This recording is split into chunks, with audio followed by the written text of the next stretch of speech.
Bucket naked. Got some bad news for you. You're fucking done, son. It's over.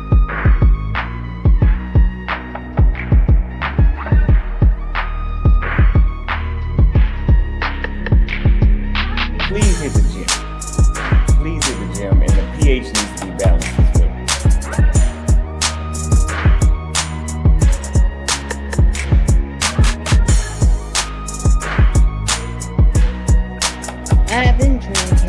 I've been drinking. Can't keep your eyes open.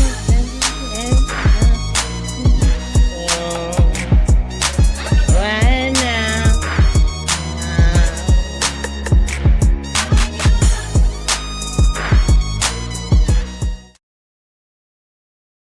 I mean, look, let's be honest. I don't think you were fired after all those years because of your skin colour or because you're a black woman. I think you were fired because your show just got increasingly unpopular. It happens all the time in TV. That's why you got let go. Why play the race card? First of all, I love the fact that your play the race card is your version of the race card. You literally are so fixated on trying to racialize conversations with me, Piers, I find it actually quite charming. You racialize more conversations in your tenure at MSNBC than any host in history. All right, Mark. All right, Piers. And the bottom line is you take an entire conversation that I had with Mark Lamont Hill and pick the bits that you can racialize because this is your shtick. And I get that this is your shtick. You racialize everything, Joy. Come on. I get it. I understand this is your shtick, Piers. And listen, game recognized the game. I get this is it's your not game. My shtick. And the bottom line, it was your shtick. Now, if y'all haven't heard this back and forth between Piers Morgan and Joy Reid, if y'all don't know, Joy Reid was let go from MSNBC because of her stats going down.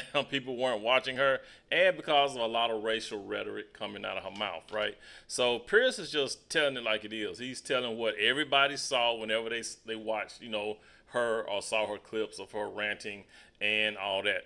Piers Morgan is also going to give out some receipts, right, of a lot of things that Joy Reid said. And if you ask me, she did get triggered when hearing those receipts of the things that came out of her mouth, but she tries to justify it, yada, yada, yada. More bimbo babble, right? Okay, so let's go ahead and get back into this video. If you haven't, go ahead, hit that like button, subscribe, share. It helps the channel grow. I am Jay Larone. This is Jay Larone Presents, and let's go back and get into it. This is a clip courtesy of Anton Daniels. Shout out to Anton. Let's go. And everyone knows that it stick. is. Piers, we people got understand bored what with it is. it. And it is so interesting to me that you yourself, as a white European, find that when people of color talk about race, that you believe is racializing conversations. But when people like you fixate on, well, Barack Obama was a black president, why don't you object to that? That is racializing a conversation about the former president of the United States. But you can't put your, and I'm sure you find that charming and funny. I find it hilarious because you're the one. You're the one who said Donald Trump. You and your friend Donald Trump. You said Donald Trump is a white fascist. Are so. Yep. He is a. Well, I agree with Mark Obama did the same thing. Last time I checked. You hear her? She called. She was about to. And she actually said he is. When he said that y'all say that Donald Trump is a fascist, she said he is. I mean, with no proof. Come on, let's keep it moving. I'm not allowed to mention his skin color. I agree with his former chief of staff, who last I checked was not black and said he's fascist, and Mark Milley said he's fascist to the core. Okay. So I happen to agree, and I know this is what it's important to you, with two very white gentlemen about Donald Trump's fascist tendencies. Okay. If that makes you sad and uncomfortable, I can't help you, Piers. Why would she say with two very white gentlemen? So if Piers Morgan, who I don't always agree with everything that Piers Morgan says, because I think that Piers Morgan puts on a great show. However, it doesn't necessarily mean that it translates into him always being right about every single thing. Right. If Piers Morgan's had said, you two very black women, it would be taken a certain way. But Correct. what Joy doesn't understand is that, I also believe that her show got canned because it was just boring. It wasn't good. She didn't necessarily present her facts correctly, and people got tired of the stick of blaming Trump for everything while at the same time making everything a black and a black woman thing. And when the ratings showed that the people wasn't rocking with it and wasn't responding to it, and now she doesn't have any motion on her own platforms, obviously that's a thing. It's a thing. And I remember Don Lemon actually having a conversation with Joy Reid, and he was saying, yeah, no, just do it. You're going to do. You have a demographic of people. You have a large, so on and so forth. And she's had this same YouTube channel for a long time. And now she's trying to do her own thing, and it ain't hitting. It's not hitting. A lot of these people have been propped up by the machine. It's crazy. A lot of them have been propped up by the machine. And the machine is this liberal machine like CNN and MSNBC that get these people on these platforms, and they did the diversity, equity, and inclusion, and they tried to tap into the whole I am woman, black woman, hear me roar thing. They also got on the train, the white apologists, and so that rocked out with it. But it got tired over a period of time of people blaming everybody else for their problems. And when Trump actually captured every single swing state, it became apparent that the rest of United States of America got tired of the whole narrative that they were trying to paint that this guy was racist, when in reality, he's doing the best thing for America. So they can throw away talking points like fascism and white fascism. But then when Piers Morgan's turn it around and do a similar tactic and say, yo, you use race in every single conversation, it hit, it resonate. But here's the ultimate thing, and I want to go back to what they were saying. I want to go into the argument because they had a lot of conversations right here. The numbers is always going to be the determining factor for whether or not somebody is there or they're not. When you do numbers, whether you're doing it in sales or whether you're doing it in corporate America, or whether you are a creator, you get a lot more leeway and a whole lot more availability for you to do whatever it is that you want to do when you want to do it. And it's because when you deliver in numbers, that means that advertisers and the money is flowing. And as long as the money is flowing, listen, I may not necessarily agree with you, but I got to have a different conversation because you're making money. That's what the people want to hear. They want to see. Yep, you're bringing in the money. As long as that money's up, the ratings are up, the money's coming in.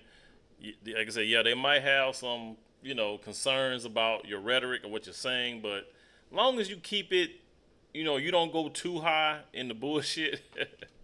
You keep it where it's at, money's coming in, people are engaged, we're okay with it. But in Joy's case, the ratings were tanking.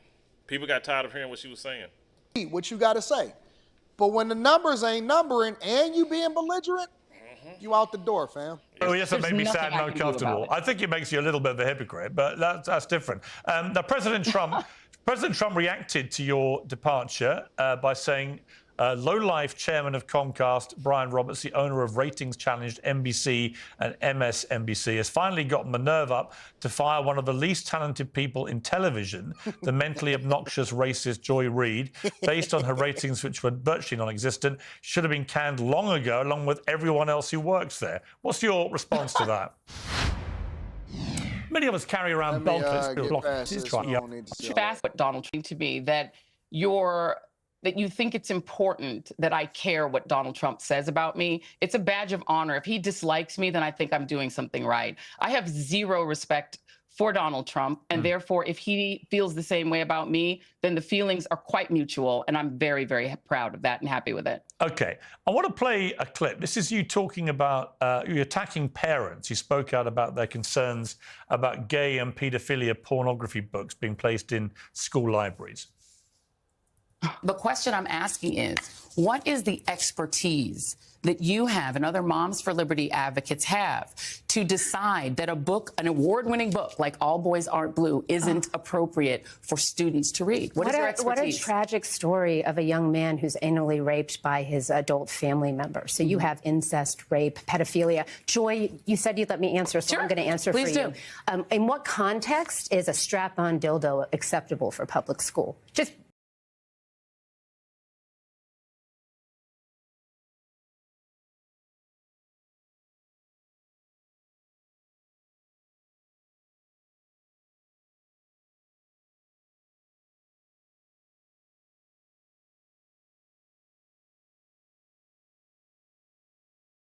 Oh, I'm sorry, I was muted. God damn it. I'm sorry, I was muted, y'all. But what I was saying is that y'all see what they're doing. What sense does it make to have them talking about strap-on dildos and boys getting, graped? What does that have to do with anything? Why should kids, at a young age be reading that? Just like Barack Obama saying that boys should be mentored by a gay man. What is that gay man going to teach a boy? A young boy coming into manhood, right? What does that gay do? Why do you want a gay man? What is he going to teach your son? He's pretty much going to talk to your son about gender and, sex and stuff like that, right? I don't want no man talking to my son about sex unless it's me. You know what I'm saying? It ain't going to be about, gender fluidity and your pronouns, and you can be, if you feel like you're a woman, or if you feel like you're a fairy. It's not going to be that. Trust, okay? So that's the thing. They've been pushing this shit for the longest, and Joy Reid is just another person who's been trying to do it. That's my question to you. Tell me what the context around the strap-on dildo or the rape of a minor child by a teacher. Hold on a second. No, wait, we're talking about public school. One moment. All right. Now, there's also a second clip. This is you talking about Republicans exploiting concerns by minors who identify as transgender. And you said this was an old age tradition which Nazi Germany did. Let's take a look. In fact, there are more kids who have been exposed to gun violence, estimated at 3 million, than there are transgender Americans of all ages in total. Targeting trans people isn't new. It is an age-old tradition, which Nazi Germany did with brutally violent ends in the 1930s. Now, the confusing part of all this, Joy, is what you really think about the LGBTQ plus, whatever it now is, community, right? Because as you know, when you started commentating about this, appearing to be a big ally, a lot of stuff emerged which came from posts that you had purportedly put up in a blog between 2007 and 2009, one of which said, most straight people cringe at the sight of two men kissing. Another said, I don't want to watch the two male characters in Brokeback Mountain. You were talking about having sex. Does that make me homophobic? Probably. You referred to the then Florida governor as Miss Charlie and featured the tag gay politicians. Jesus, they pull up all of the receipts, when all this emerged.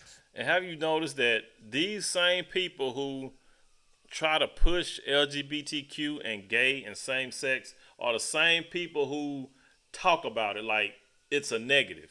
They quick to call you gay. They quick to call you, a derogatory, LGBTQ term, but yet they try to push it on you at the same time. Does that make sense? But this is what they're doing. I genuinely don't believe I wrote those hateful things because they're completely alien to me. I hired cybersecurity experts to see if somebody manipulated my words on my former blog. And the reality is they've not been able to prove it. Now you're not at MSNBC. Now you're on your own, doing your own thing, and you don't have to worry about repercussions and stuff. Are you prepared to finally come clean and just admit that was your blog and you did say those things? Piers, I might have known that you would use this opportunity and interview and that this was your purpose, right? This is your purpose. And that's fine. This is your show and you can do whatever you like. I could sit here and go on and fight with you about your strange, weird obsession with makeup. But you see, she ain't answered the question yet. It kills me how they, instead of saying yes or no, I wrote it, they go into this whole preamble say yes or no first. If you wrote it, say I wrote it, then say what you want to say after that. But at least answer the question, but they never do. Markle, but I won't do that because that would be rude. But what I will say if you want to. We can do that as well. Sure. But the point being that I was very open with my employer at the time about what happened with that old site, which I stopped writing in, before I even came back into the NBC family. And what I have not really talked about publicly, but what I can tell you is that I had a very legitimate reason for being concerned about it, because I was also on the radio at that time. And the things that I was literally talking about on the radio were quite the opposite of the things that were in that site. That is the reason that we began investigating what was going on with that site. And there was also someone who I do not know, who I still do not know, who had login access to my site for years that we did not even discover because I hadn't looked at the site for years. I don't know who that is. I don't know why they had access to the site. But had I not been open about that, I would have been definitely fired, or there would have been some repercussions. I was open with my Did you write it or did you not write it? I've been very open. Everyone who knows me knows about it. And so if you want to argue with me about an old blog site, that's fine. And I'll take responsibility. I just asked you if you did write it. And hold on. And I'm willing to take responsibility for anything that was on that site. Did you say them? For you, did you say those things? Wait. She's not going to answer. Not to my. Listen, what I'm going to say Joy. is very simply you said this. them. What I'm going to say is very simply this. Piers. You know you did. The point that you're attempting to make You just spun me an absolute load of old flannel. The reason that you are trying to go here is that you're trying to defend the idea that Moms for Liberty and these other organizations can take books that are not pornography, that are not pornographic. No, I'm just trying to see. I'm just trying to see whether you like to hold people to account, and I'm just trying to ask you myself to questions about you being held to account. Everything that was right. I don't care if you lost the password, you was locked out, somebody else had access to the thing and you didn't. If you didn't write it, you didn't write it, right? If that's not you that posted these things, if you didn't write it, you didn't write it. Then you know what I'm saying? I didn't write it, but let's say this. Somebody had access. I was locked out. I couldn't get back in it. But I do know I did not write that. What's wrong with saying that, right? That's just like if I had a site and pictures of my penis is spread all over the motherfucker. Why would I sit up and say, well, I was locked out. We investigated to see. Either I posted that shit or I didn't, right? It's either yes or no. I posted it or I did not post it. Why would you sit up here and try to, talk about, you were not on that, you didn't have access no more and da da da da da. That's crazy. Either you did it or you didn't. In that site, and I took responsibility for everything that was in that site, and I still take responsibility for everything that was in that site. She still won't say if she wrote it. I find anything that harms the LGBTQ community that was in that site repugnant. I apologize for it. I take full responsibility for it. But the point that I made in my conversation with the woman from Moms for Liberty is that they are making themselves the expert on books, which they are deeming pornographic, by using a site called booklooks.com, looking for words in the book that make them uncomfortable, and then attempting to ban books by the hundreds. And out of interest, let me know what y'all think inside of the chat. Make sure y'all tap into the Patreon. So if a book has a child being raped, a child being molested, a child, with strap-on penises, why wouldn't that be deemed inappropriate for children to read?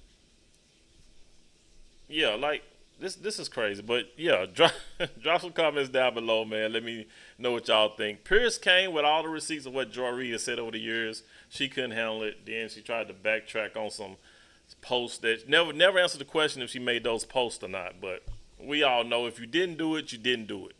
If I didn't do something, I have no problem in saying I did not do it, whether I'm able to get into that site or not. I didn't do it. Hey, but y'all, let me know what y'all think, man. Drop some comments down below. J. LaRon with J. LaRon Presents. You guys, please be good to yourselves by all means. Let's be good to one another, and I will catch you guys in the next one. Peace.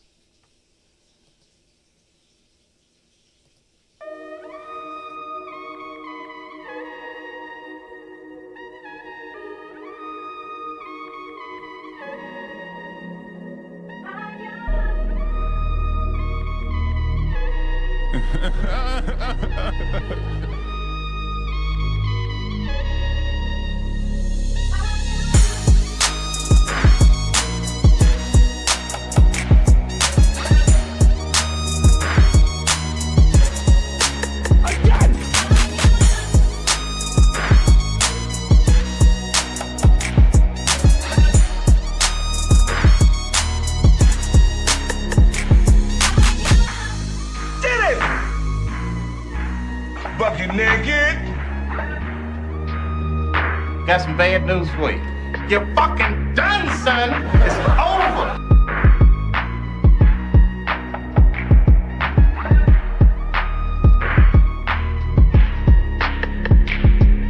Please hit the gym.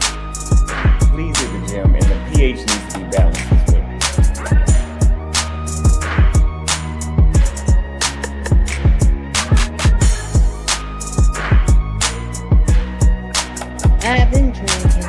I've been drinking.